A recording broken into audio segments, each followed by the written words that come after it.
Guys, today we talk about how can you disable show next songs on your or show next song on your Wiz app. So you just follow this ways, then it's going to work with you.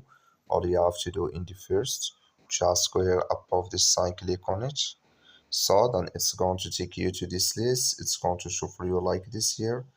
Then all you have to do next, just click here on settings. Then it's going to take you to this list. It's going to show for you like this here. Then you just scrolling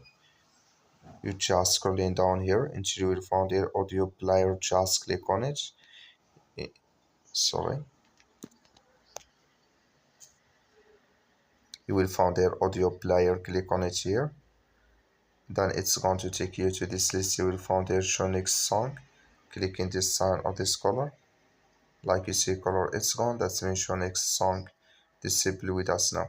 That's all you have to do. That's all. Thank you for watching. Don't forget to support us by liking, subscribing.